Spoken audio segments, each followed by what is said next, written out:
Okay, Superman.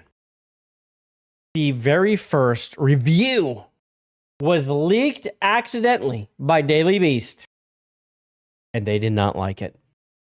They didn't like it. And you know what, dude, ever since I saw anything on this, I'm like, I don't get it. I don't get this Superman. This doesn't seem like a great Superman at all. I don't like him.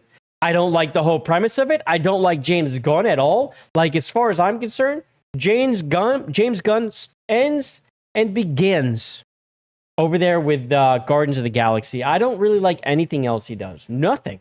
I would have to look at all the movies he's made to find and make sure. But for the most part, I'm like, this guy's cooked, and he has very questionable background. I'm like, come on. The first official Superman review has been published, and it's not good news for Warner Brothers Discovery or the Daily Beast.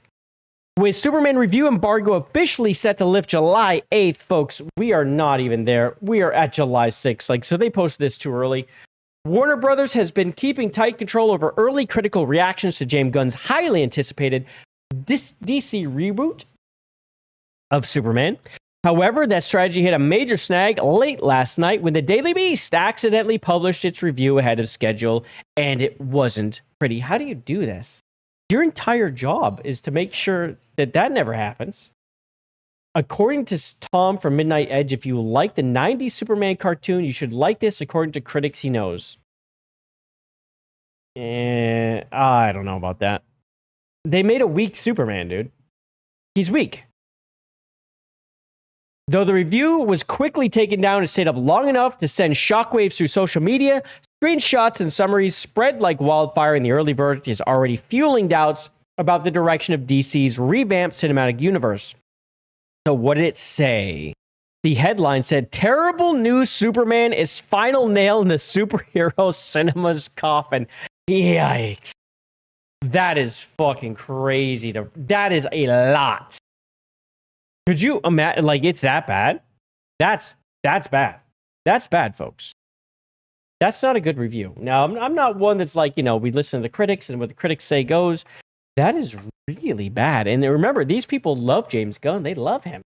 They love him. They were like the ones they were pushing to get him back to being a director after he got kicked out for being a pedophile. You know what I'm saying?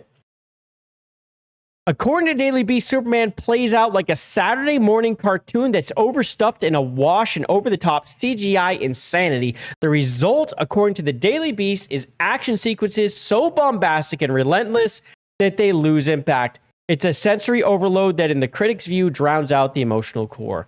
So they went with, like, just crazy over-the-top CGI and Superman? That usually isn't how you do Superman. You'll have your moments of, like, CGI or major action, but it's usually setup. Superman is all about setup and, like, like he's what he stands for, and then you have, like, the good fights, but usually the fights aren't full of CGI. Like when you had Cavill's Superman, outside of like the Batman versus Superman, which was full of CGI when they had that freaking monster and all that shit. But when you had Cavill's first Superman, the fight in the city, I mean, it was mostly just them beating the shit out of each other.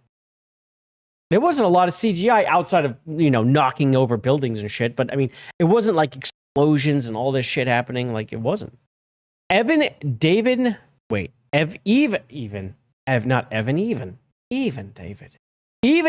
Corin Sweat, the new face of Clark Kent, doesn't escape criticism. While the review concedes that he visually fits the role, it claims he feels relatively slight compared to Christopher Reeve and Henry Cavill. Oh, dude, he is a skinny little Superman. He's like, this is a Superman that skipped leg day, dude. I'm not kidding. It's ridiculous. Undermined further by a narrative that's all over the place. The whirlwind structure of the film reportedly makes it difficult for any character to truly land, asking audiences to hold on for dear life as it whiplashes about from one out of this world locale and incident to another. I will say this, the previews for me, the dog, Crypto, I can't stand him. He just seems so annoying. I don't find the cute dog in that at all. It's just a CGI dog running around. I don't care. Well, I don't care. The review also look at him. He's just always got his ass kicked in this. Every freaking clip. It's him with his ass kicked. He's got his ass kicked there. There he's getting his ass kicked. Here he's got his face smashed in the ground. He's bleeding over. Dude's always bleeding. Superman. The review also blasts the film's script for feigning interest in actual emotion and claims the humor falls flat. The relationship between Clark and Lois Lane is said to lack spark, while Nicholas Hoot Lex's Luthor is overshadowed by a plot so chaotic it renders the entire affair superficial and silly. You think it was a mistake to recast Cavill? He could have done a soft reboot. Yeah, no, that whole thing with him he kicked everyone out. And I didn't understand it. And he was such a good Superman.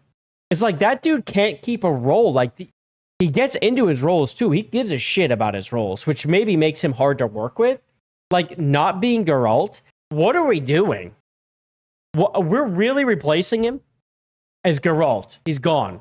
Seriously. And Superman. I don't get it, dude. He must be difficult to work with. That's my only guess, is maybe he's tough to work with, but the man makes money. He puts his asses in seats. Most alarming of all for DC fans is the comparison to Joss Whedon's Justice League. That's not good. A film widely seen as one of the DCEU's lowest points. The reviewer criticizes Superman for being overloaded with heroes and villains it has neither the time nor the inclination to develop, making everything feel two-dimensional despite Gunn's signature sharp and vibrant visual style. So we don't even develop the heroes or the villains? Like no one gets developed? That's because they're busy smashing everything into different locales. He was too old, Cavill. I mean, maybe, but I think he can pull it off. I don't know. To say that the response was brutal would be an understatement. Well, there he is. He's getting his ass kicked there too. While this is just one review and prematurely posted one at that, it casts a long shadow over the looming release, with opening weekend projections already softening. Are they? Poor word of mouth could trigger a disastrous second week drop, even if the film starts strong at the box office. There's still a chance for the majority of the reviews next week will be more forgiving. I mean, yeah, that's for sure. But make no mistake, the first Superman review is not the kind of pre-release buzz Warner Brothers wanted. That is crazy. I wonder what happens. Like, one, it was a terrible review. I mean, it panned it. It said it was like the nail in the coffin. I mean, that is a horrible, horrible review. But you released that 3 days early or something like that? Wow. What are the repercussions? There's probably none. But you broke the NDA. That is going to be bad. And you know, the internet's forever. Everyone already captured it. They already know what it says. And people are already talking about it. We're talking about it today.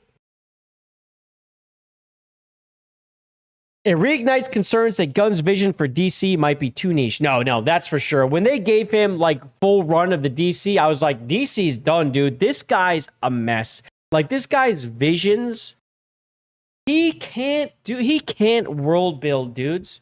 Like when he took over Guardians of the Galaxy, he had Guardians of the Galaxy, and they're like, "This is your thing. Focus. You can do that." This guy's gonna world build. Are you kidding me? And that was that's who he cast as Superman. Again, let's go look at these skinny ass legs. The guy doesn't even have a rear end. This guy skips leg day. That's your Superman. I don't know, man. I don't know. Might be too niche, too chaotic, or too meta for general audiences to embrace. Whether this leak critique is a fluke or the canary in the coal mine remains to be seen. Yeah, I mean, we don't know. I mean, other people might like it a lot, but I think it's funny. Yeah, so Park Place will have their own official Superman review live Wednesday morning, July 9th. So guys, make sure you check out that Park Place. You can check out their review, and of course there'll be a bunch more rolling in on the 9th and 8th. I think the 8th was the NDA break, so yeah, we'll see.